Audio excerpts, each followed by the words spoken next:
How can Titanic's propellers lie to us on the wreck? Well, with the amount of Titanic wreck models and wreck diagrams of Titanic out there, you'd think Titanic's wreck is pretty well documented up to the smallest detail. Yes, that is true in some form, and some models of Titanic's wreck are pretty accurate. Almost all of them make one blatant mistake: the propeller placement. More specifically, the side shaft propellers of Titanic.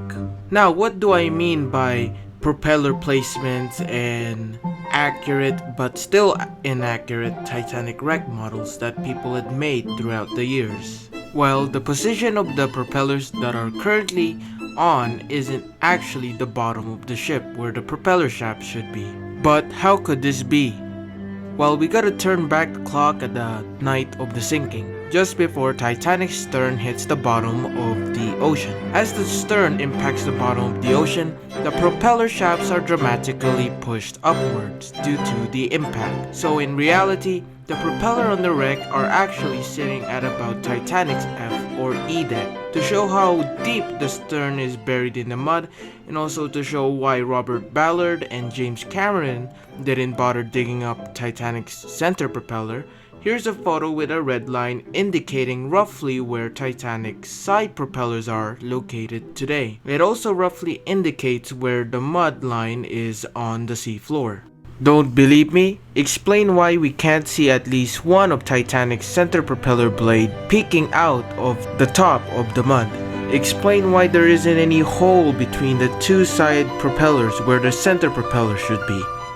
Enough with my ramblings. In a way, for years now until recently, Titanic's propellers had been lying to us this whole time. You may ask yourself, where's the source? Well, my source is from the wreck. If you're like me, a Titanic enthusiast, you may find yourself looking at Titanic's wreck from time to time. And since I technically have a photo-perfect memory of Titanic's stern propellers, I end up thinking about them during the night. I also end up comparing them to many Titanic wreck dioramas that has Titanic stern out there. Believe it or not many of them have Titanic stern. The more I look into it, the more I see that many of these Titanic wreck dioramas of Titanic stern has something wrong with them.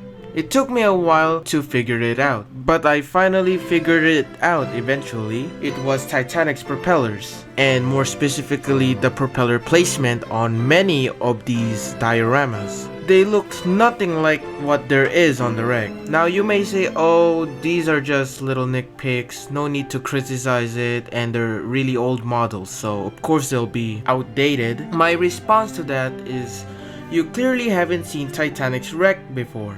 And you clearly haven't seen Titanic's propellers on the wreck. And that, folks, is how Titanic's wreck propellers, more specifically Titanic wreck dioramas, lie to us.